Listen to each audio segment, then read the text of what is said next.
Welcome to Dishing Up Nutrition with licensed nutritionists and dietitians from Nutritional Weight and Wellness. We explain the connection between what you eat and how you feel. Stay tuned for practical, real-life solutions for healthier living through real food nutrition. Slow down, you move too fast. You got to make the Well, good morning to everyone, and welcome to Dishing Up Nutrition. It's brought to you by Nutritional Weight and Wellness. You know, we have a lot of interesting questions today, and if you're concerned about your cholesterol numbers, and as a nutritionist, we see that all the time, don't we, Carol? Oh, my gosh. Pretty much every day, right? Yes. You know, or maybe you've had a blood vessel blockage, and maybe you've even had a stent, and you're wondering about what caused it, and you want to do something about it. Mm-hmm. Or the other one that's overriding is, why is cardiovascular disease the number one killer of people in America? I mean, what's going on? So we have a lot of questions, and we have a really popular author with us today, Dr. Stephen Masley, and he is the author of The 30-Day Heart Tune-Up.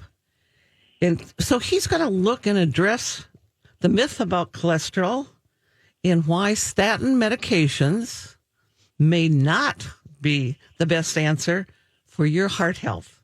So I'm Darlene Kvist. I'm a certified nutrition specialist, and our co-host is Carolyn Hudson, who is a registered and licensed dietitian. So welcome this morning to you, Well, Carolyn. thank you, Dar. It's so great to see you. I was just saying, oh my gosh, how long has it been since I've seen you? A year and a half. It feels like, well, at least a year and a half, I think. So good morning, everyone, and welcome to Dishing Up Nutrition. So you may be wondering, who is this Dr. Stephen Masley? Well, he is a physician and an author. And Dr. Masley, Stephen Masley, is also a nutritionist, but I have to actually put this other plug in here. He's not just a nutritionist, but he is a fellow of the American College of Nutrition. So that's pretty, high up there, right? He's also a trained chef and the creator of the PBS TV special, 30 Days to a Younger Heart. And I think a lot of people saw that and listened to it. Well, obviously, it's a very, very popular special. So today, we're going to focus on his most recent book, The 30-Day Heart Tune-Up, which not only tells us about how to prevent heart disease, but also how to reverse heart disease. And I think that's really, really important. How do we reverse this?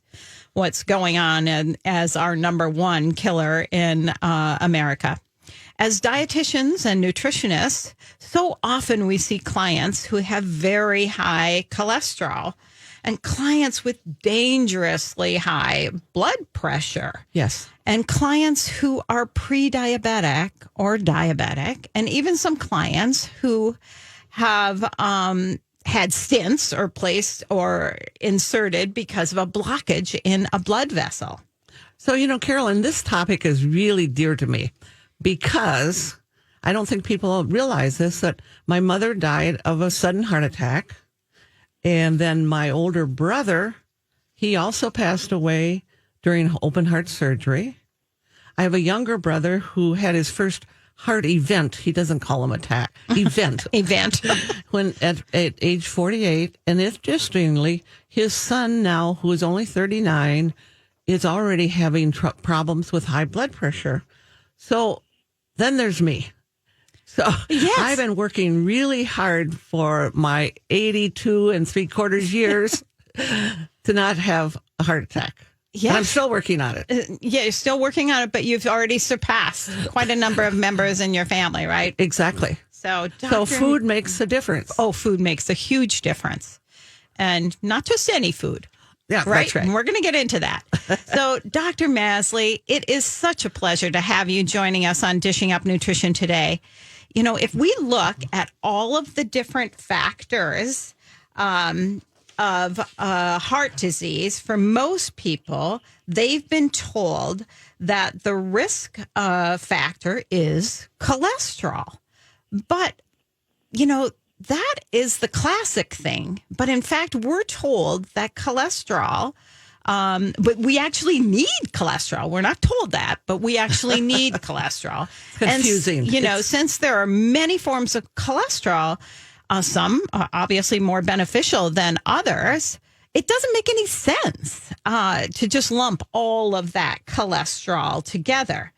But, you very wisely point out that it's not just about cholesterol, but rather other things okay, so I want to know, and we had a listener ask us, Dr. Masley, why is there such a large gap and difference in advice between the heart health advice from maybe a medical doctor or some of those conventional clinics or hospitals and what nutritionists like us talk about? Or like what you're talking about, Dr. Masley? Yes, exactly. So that and this whole thing about diabetes, why is that all so important? So we just loaded up the questions for you, I know. Dr. Masley. So welcome to the show, and we'll just turn it over to you and let you talk for the next hour. How's that? Well, I really appreciate being invited to speak with you both today, because this is such an important topic. It is. And how food impacts heart disease, and there's so many myths out there. I think your first question, if I heard it right, is why are we over-focusing on cholesterol and not on a more important risk factor like blood sugar? Yes. I think part of it is we've been fallen into this trap of what things can we track with lab tests and treat with the drug because it's easy.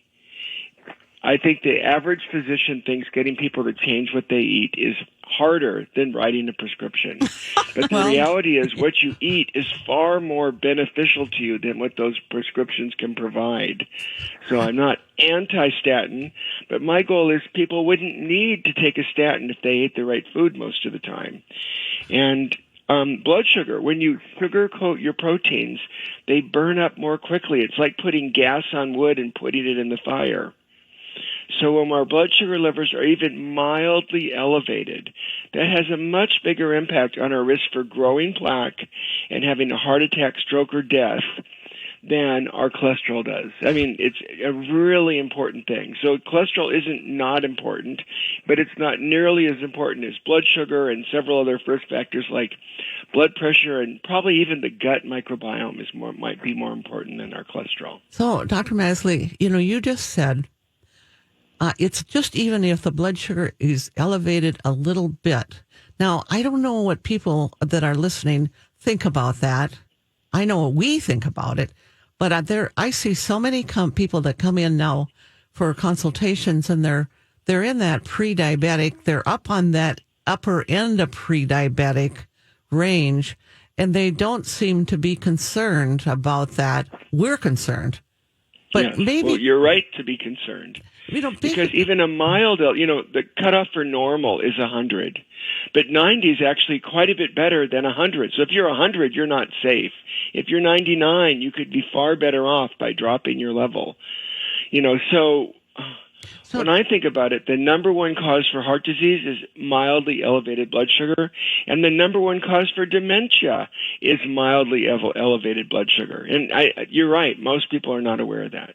So I think, I say that one more time because people just don't understand that is what causes plaque buildup and probably, blockages. So, but because they don't understand this blood sugar thing at all. And I think hearing it from you, maybe they'll listen. So I'm asking you to say it one more time.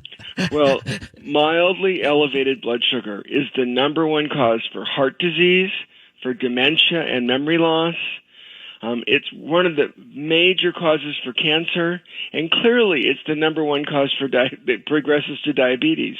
So of the most important diseases in America today, blood sugar should be our number one focus. We totally agree with you. And I think that's what we nag at clients all the time. No, we don't nag at them, but we really encourage them to lower that carbohydrate load.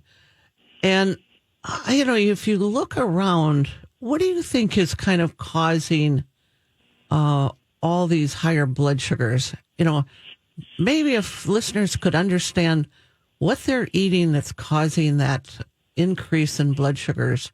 Well, so it's fourfold. Most important is food, but there's four key factors here. These four pillars that cause heart disease. One is the food we're eating. I'll come back to that. Okay. Second is our activity.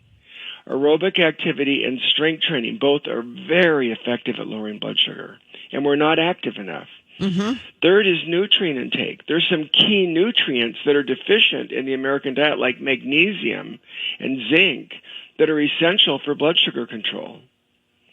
And fourth is stress. If we have unmanaged excess chronic stress, it raises cortisol, which raises blood sugar. So there's several factors.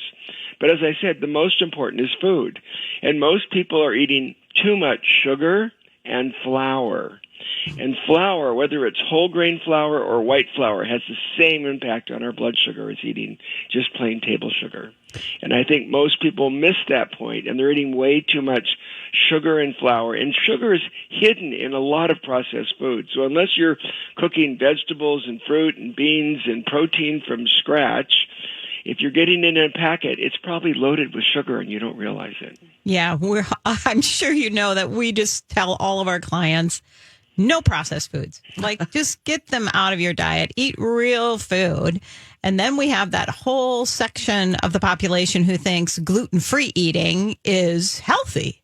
Mm-hmm. But of course, we know as nutritionists that gluten-free often can be even worse because those rice flours and things like that, they raise the blood sugar just as much, if not more, than regular wheat flour.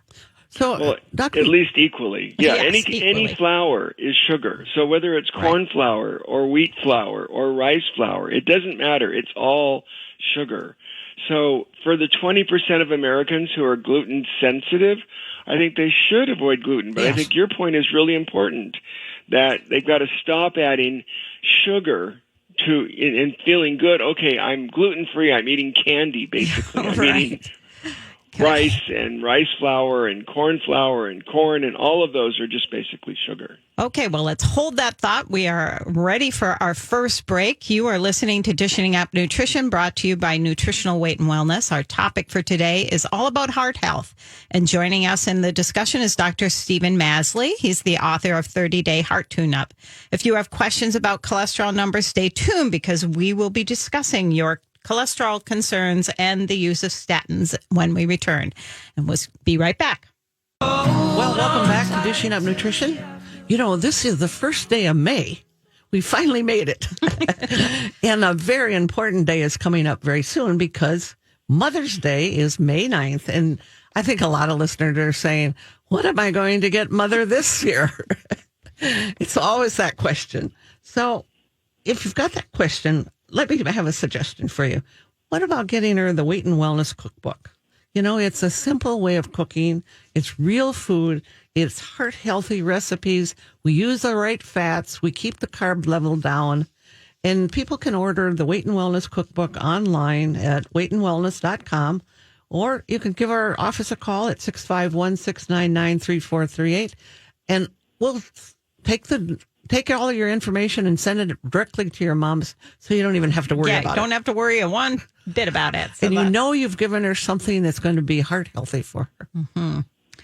Well, you know, in your book, Dr. Masley, the 30-Day Heart Tune-Up, you wrote, the cause of cardiovascular disease is arterial plaque. You wrote also that getting to the heart of the matter means getting to the plaque. So I would like you to explain to our listeners what plaque is and how sugar contributes to plaque in our arteries. Okay, so that's a really important question because cholesterol isn't the issue. Plaque is the issue. So what factors cause us to grow plaque? And to clarify plaque, think of like if you were to put whole milk in a glass and empty the glass and you see a film. Well, every time we eat food that especially if it has sugar in it, the sugar inflames these bubbles of fat in our bloodstream. So when we have sugar coating our LDL cholesterol, it becomes an irritation, and it gets into the lining of the artery, and it gradually over time it thickens it. So if we have an occasional bad meal, our artery constricts by 20% and we lose 20% of our blood flow for about 6 to 8 hours. Wow, that is really interesting. One bad meal. One So bad you meal. decrease your performance, you decrease your romantic sexual function, you don't feel as energized. Hey, maybe we'll get the men to really listen up. Maybe you should say that again. Well, sex is good for your heart, and following this program is wonderful for your sex life, for men and for women, because when you increase circulation, that's what romantic function requires, is good circulation. And when we're eating sugar, bad carbs and bad fat, it inflames the lining and it gradually grows a film, which becomes plaque. And the most dangerous plaque is the soft, foamy plaque in there, like a pimple on your skin. And those pimples can pop. So actually, microplaques, plaques that only block 50% of the artery, but do not cause any symptoms and do not cause an abnormal stress test, are the most dangerous plaques. So big plaques can be calcified, and they cause symptoms, but they don't cause events. Little plaques that are growing because we eat the wrong food are the dangerous ones, and that's why we can make a huge difference with food choices, because the right foods will shrink your plaque and prevent it from growing. So I've helped hundreds of my patients shrink their plaque by more than 10% and make their arteries literally 10 years younger. That is amazing. You know, one of the things that I've noticed a lot of clients ask me is, should I get a calcium score? Or I think that's what it's called. A calcium score is looking at old calcified plaque. And as a one-time screening tool, it can be helpful. It's not something you want to do repeatedly, because every time you expose yourself to radiation when you do that. But once, it would be fine. But I think better than a CT scan to look at your calcium score is to do an ultrasound test that with ultrasound measures the age of your arteries. How old are your arteries? And over time, if you did it yearly, you can see if you're growing plaque or if your plaque is shrinking from following the right lifestyle.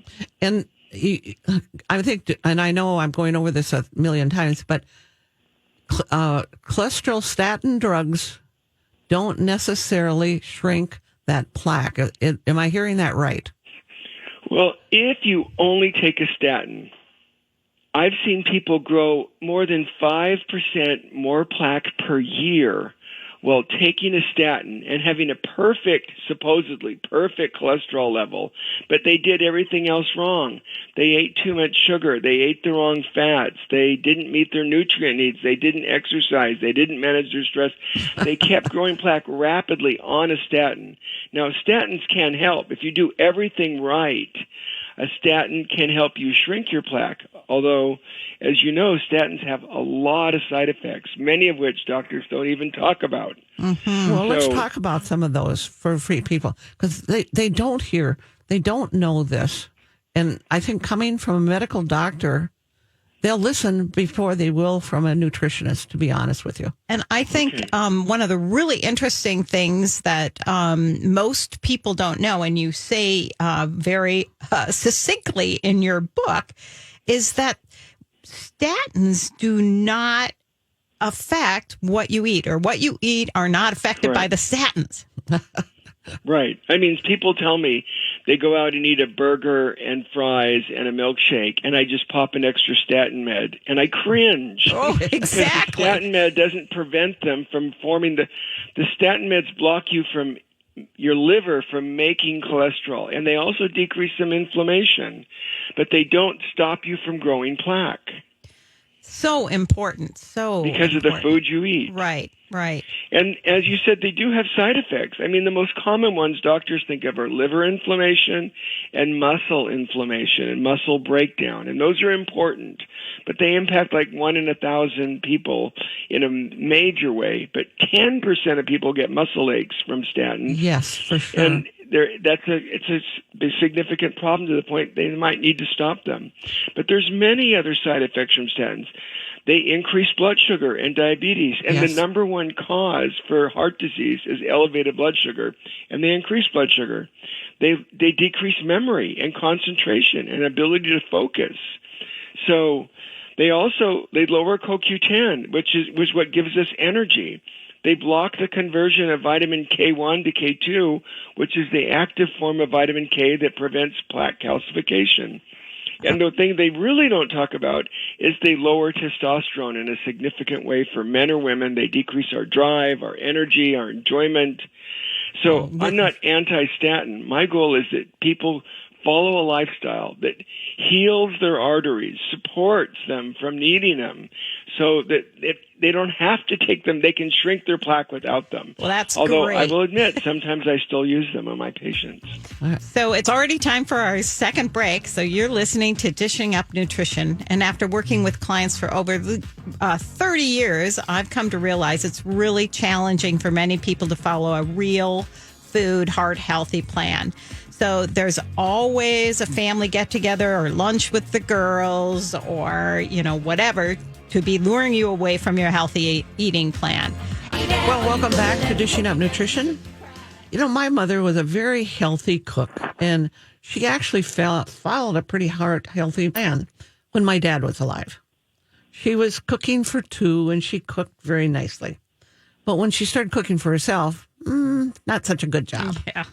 And I bet this sounds familiar to a lot of listeners who are living alone. So what we are doing right now is to kind of keep you motivated to cook heart-healthy meals. We're offering cooking classes, once a month, twice a month. And so this month, Marianne, our nutrition educator, culinary expert, is bringing you some cooking tips in her class called Batch Cooking for Simple Weeknight Dinners. That way you cook ahead and you've got some extra things when you don't feel like cooking.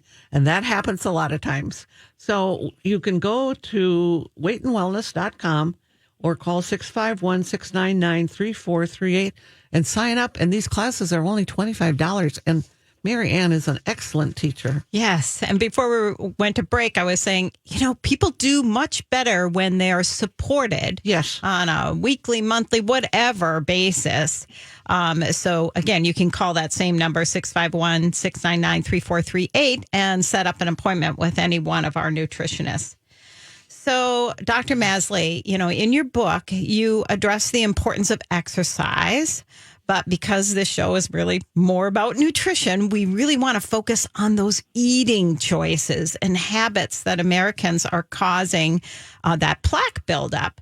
So I'd like you to talk now a little bit about fats and hydrogenated, refined, damaged oils. And of course, if sugar kind of goes in there too, that would be good.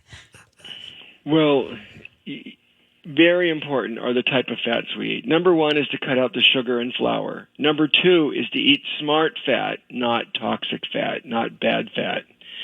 So the worst of the fats are the hydrogenated fats. When they hydrogenate them, they make them stiff, and they're no longer like a natural fat. They're kind of mostly alien to the human body. And when we eat them, we're basically embalming ourselves. And I don't think most people realize that hydrogenated fats act like embalming fluid in the human body. Wow. Oh my or they gosh. wouldn't eat them. That's a good way to put it. So, And you don't find them when you're cooking really food from scratch, maybe unless you use margarine, or these older fats that I think most people are now avoiding. But they're in processed food. So if you're eating food out of a package or food out of a can, there's a decent chance they've made it with hydrogenated fat. The food industry loves them because it makes the food last much longer. They're stiff, unnatural fats. Word is cockroaches won't even eat them. But we humans should be avoiding it. wow. So, I think the other thing is we see it now during the pandemic, that there's long lines at the fast food drive-thrus now. I mean, Yes. cars are backed up a mile or two to get their burger or whatever they're eating at the fast food. Maybe talk a little bit about what kind of fats are in fast foods. Well, are oftentimes cheap fats that cause us to be inflamed and achy. Things like corn oil and soybean oil. And then when they put them in fryers, they become damaged and they become hydrogenated. So in the past, they chose to use hydrogenated fats because they could keep using them over and over again. And I think they've got away from that because people are realizing, well, hydrogenated fats are toxic. But they don't mention that when they choose corn oil and soybean oil and they put it in a fryer, they're turning that oil into hydrogenated fat and we end up eating it anyway. Okay. So you're right that fast food places typically use the absolute worst fats. Exactly. And of course, those are the cheapest. So of course, that's what they're going to be using. So, I have another, and this is off topic a little bit, Dr. Masley, but when you were talking about sugar and flour and how it causes plaque buildup, the one that popped into my brain is we should talk about is, what about alcohol? You hear, we get a mixed message on alcohol. It's heart healthy, they say. Well, we don't think so. Wine. We have to be clear. So beer and hard liquor have no health benefits. Right. Red wine, if you can limit your consumption to 1 to 2 servings a day, by a serving I mean like 4.5 ounces, there is some modest health benefit to that. At least there's not much health harm. Anyone drinking more than 3 servings a day is clearly harming themselves. Mm-hmm. And plain and simple. And it does convert to sugar. Yes. That's the point. I think that's really important. Here's the interest. If you had 1 glass of red wine with dinner, it actually helps improve insulin sensitivity and helps with blood sugar levels. But when you overconsume, you're basically just downing a sugary drink. So once you go over that 4 ounces, it's damaging to your body then. So 1 is probably beneficial, 2 is okay, more than 3 is clearly too much. And remember, there's no benefit to beer and hard liquor. Okay. We're only talking about red wine, clearly in moderation, not excess. So let's switch our conversation to saturated fats, because that's the other one that we hear all the time. They can't eat, they shouldn't eat butter. They shouldn't eat coconut oil. They shouldn't eat steak. Talk about saturated fat. Is that okay, Caroline? Yeah. Well, I was just going to add, that's what happens when our clients are going into even the cardiologist or their doctor. Mm-hmm. They say, no, saturated fat is bad. Coconut oil is bad. Butter's bad.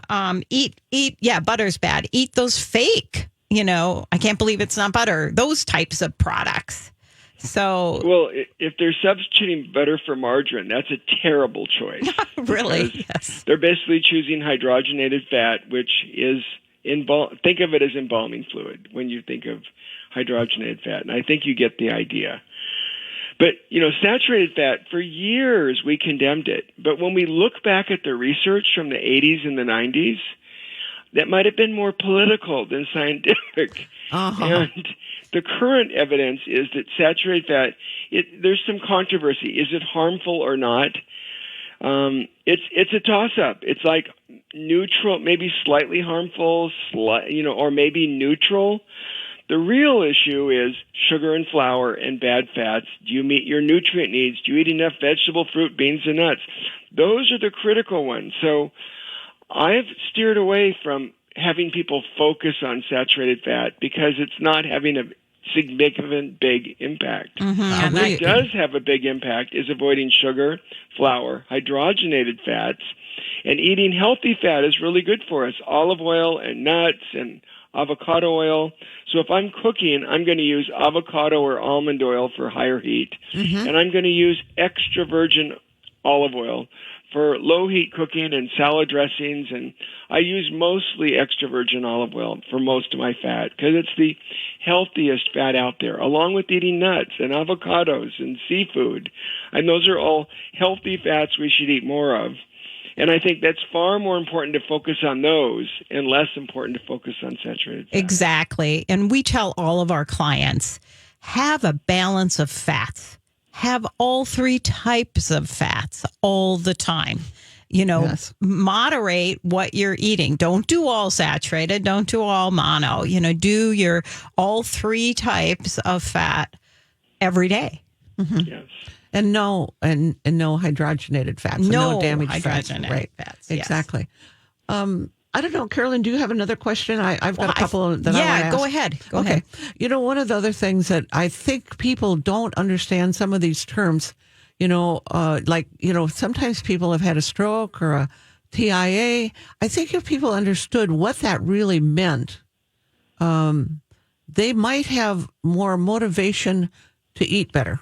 So maybe explain to people what happens when you have a stroke, or what happens when you have a TIA. So, Or angina, even. Yeah. That's a common one. yes. Well, let's look at angina and a heart attack first. Okay. So angina is a warning you're about to have a heart attack. You've got some blockage, usually because a minor plaque, a baby plaque, a microplaque is ruptured and causes a clot to form, and that can cause angina. And as you grow more plaque over time, you can decrease your flow, and you start getting angina, chest pressure, heaviness, shortness of breath, just trying to walk up a flight of stairs. That's someone who's on the verge of heart attack, stroke, or death. At by the time you reach that point, it's a very dangerous situation. Similarly is the TIA and a stroke. The TIA is the warning of a stroke. A stroke is permanent. A TIA means you have a transient blockage of blood flow to your brain. And you have symptoms like you can lose your speech, or you can't move your left arm because of weakness, or one side of your body goes out. If it lasts less than 24 hours and you have a full recovery, we call it a transient ischemic attack, lack of blood supply to the brain, transiently, less than 24 hours. If it's more than that, the cells die, they don't come back, and it's permanent or relatively permanent. You can gain some function back over months, but typically it's permanent. That's like you can't speak anymore. You can't walk anymore. You're disabled. I mean, probably to me, worse than a heart attack is a stroke, because it can leave you disabled and you become a burden to the people you love. So that's what we want to avoid. Yes. That's what we want to prevent. The first symptom of heart disease oftentimes is a heart attack, which puts you in heart failure, or a stroke, and you're disabled. And that's an awful way to try to keep living. And we can prevent more than 90% of that just with lifestyle. Well, great. Now, it's already time for our third break. So you're listening to Dishing Up Nutrition. 2 weeks ago, Cassie and Mel talked about our gut health and our microbiome. Most of us know that antibiotics can hurt our gut microbiome, but did you know that artificial sweeteners such as Splenda, NutraSweet, and Equal adversely affect our good gut bacteria, which in turn also makes us gain weight? What exactly does that mean? It means that those artificial flavored sodas, pops that are advertised to help us lose weight, they are actually making people gain weight. And we see it clinically all the time. But now it is actually in the research. And we'll be right back. Well, welcome back to Dishing Up Nutrition. Here's another nutritional tip that Dr. Masley included in his book. And I think most people know this, that omega-3 fish oil is recommended for heart health. But we know that not all omega-3 supplements are created equal. And here's the trick, he said. What if your fish oil supplement is rancid? That's a question. How can you tell? You know, if you get a yucky belch after you take your supplement, it probably is rancid. And what you can do is you can break open that soft gel that the oil is in and taste it. And if it tastes yucky, it may be rancid. And rancid fish oil is harmful, not heart healthy. And, our omega-3 1000 is fresh. It's certainly not rancid, so it's heart healthy. So, I usually suggest to people to take 3 or 4 every day at least, and just to have that omega-3. Mm-hmm. So good quality fish oil is really, really important. Mm-hmm. So Dr. Masley, on a personal note, I read that you spend time in the Mediterranean on your sailboat. I'm so envious.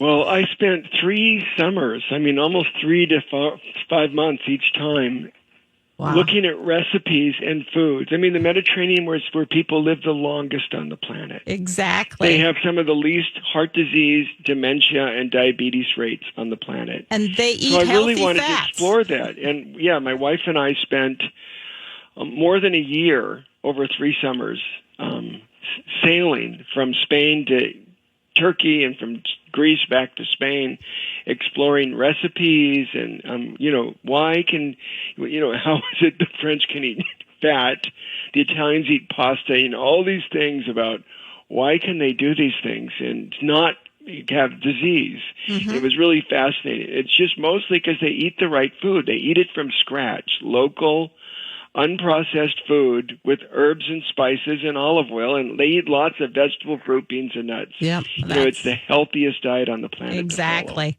Well, I'm envious that you got to spend 3 summers. I'm an avid sailor, and I've spent many, many days on sailboats, mostly in the summer in the Atlantic or Pacific or on the Great Lakes. But I just have to share a little tidbit. I get to go on a boat adventure down the Mississippi from St. Paul all the way to Galveston, Texas. This is coming up May 29th is our expected leaving date. We don't probably get to eat all the great foods that you got to eat. But you will have good foods on. Oh, I will. Yes. Well, I'm going to be the chief cook and bottle washer. So, okay. Yes, of course, I'm going to be. We will have good foods on board. Exactly. But I'm really looking forward to that venture. But one day I hope to be able to do the Mediterranean as well and explore the foods there. I know that's really where I got my love of food in Spain the very first time way back in the 70s. So, yeah. Okay. So I know you had a hard question for Dr. Masley. I did. I really wanted to talk to you about, or have you talk to us more or less about triglycerides and why they're such a big risk factor for that plaque buildup. So I wonder if you could go into a little more detail about triglycerides. Well, triglycerides are these much smaller fats compared to like LDL cholesterol or HDL cholesterol, which are big bubbles that contain fat and nutrients and protein. So LDL cholesterol and HDL, those are like the delivery trucks that carry nutrients to our body. And inside of them are triglycerides. Our bodies convert energy into triglycerides, small little fat units that can be used by cells. What happens is when we have too much sugar or flour, we make an excess of triglycerides, and they're like trash bags out in the street blocking flow. And eventually, so it's, these little trash bags, these triglycerides, eventually start contributing to plaque growth. So high triglyceride levels are usually a sign that you're eating too much sugar, you're getting too much refined energy in your diet. And so they're clearly a risk factor. What do you think is too high of a number for triglycerides? What do you think people should aim for to keep their triglycerides below? The cutoff normal is 150, but anything over 100 to me is really elevated. It's a sign you're eating too much sugar and right flour. On. Yeah, we agree. We have a lot of people coming that have been working with us for a while. Their triglyceride number is 50, 55, maybe 60, and that tells us that they've cut out the processed carbs and they're eating vegetables, basically. So yeah, and you don't get that from eating fruit and vegetables, from whole fruit and real vegetables. That doesn't happen. You get it from fruit juice, which is not a fruit. Right, not a it's fruit. A processed food. So it's so interesting because our clients, when they come to see us, they bring us their lipid panel, and they're told that it's that LDL that is the most disconcerting to them or to their doctor. And of course, I always zero in on the triglycerides and say, this is easy. We can get rid of that really fast. Right. So what about that LDL? Well, LDL is the delivery. If you eat healthy food, healthy fats, and you don't eat sugar and flour, you have LDL that's the delivery truck. It carries nutrients from your gut to your cells. We want that. If you eat junk, your LDL gets inflamed and grows plaque. So if you're following the SAD, standard American diet, your LDL is a problem. If you're following a healthy, low glycemic version of a Mediterranean diet, that's what I advocate in the 30-day heart tune-up, the LDL for most people doesn't harm you at all. So it really depends how you, and you can tell that by doing more than just looking at LDL. There's something we call a particle size and particle level. How big is it? Big, large, fluffy LDL does not grow plaque. Small, little LDL is very inflammatory. So if your doctor's saying you need to take a statin, I would say, well, can you look at my advanced lipid profile? What kind of LDL do I have? The good stuff or the bad stuff? Mm-hmm. And from that, you can decide. And the number one treatment for little LDL is to eat less sugar and fiber and to eat more healthy fat and more vegetable, fruit, beans, and nuts. Mm-hmm. Well, maybe you want to go into that fiber component a little bit, because we also obviously tell people, all those vegetables are good, but, getting as much fiber as possible is really helpful. But probably, as you know, when people say fiber, they think slices of bread. Oh, that's true. Thank you, Dar, for pointing that out. So I would say fiber without flour. Oh, I like that. Yes, that's so simple. That means vegetable, fruit, beans, and nuts. If you eat more of those, you lower your cholesterol, you lower your blood sugar, you lower your blood pressure, you decrease inflammation, and you feed your gut microbiome, which does so many important things for us, including reducing our risk for heart disease. One other food that I'd love for you to address is pizza, because I swear that this is the one thing that everybody seems to need to have on Friday night is the local pizza person needs to deliver it to their house. So talk a little bit about that habit. Probably only have about another minute, so if you could wrap that up quickly. Well, pizza can be one of the worst things we eat. It's mostly flour. It's got cheese. Oftentimes, it's got fatty meats on it that are not. We're not talking grass-fed steak. We're talking pepperoni and sausage that are full of chemicals and toxins, nitrates. So you can do a cauliflower crust pizza and put veggies on it, and it can be pretty healthy. But the average pizza people eat is just toxic. That is for sure. You are a very wise person, and I think everybody should pick up your book. Honestly, it's a great book. It's got so many wonderful tips. Honestly, I didn't know about the artificial sweeteners, and that was a great tip that you put in there. So we really, really appreciate you being on. You're a great educator. Thank you so much today. So Dr. Stephen Masley's books are really easy to read and available for purchase. Dr. Masley, Darren, I want to thank you so much for joining us today on Dishing Up Nutrition and for sharing your knowledge and insights about how to tune up your heart health.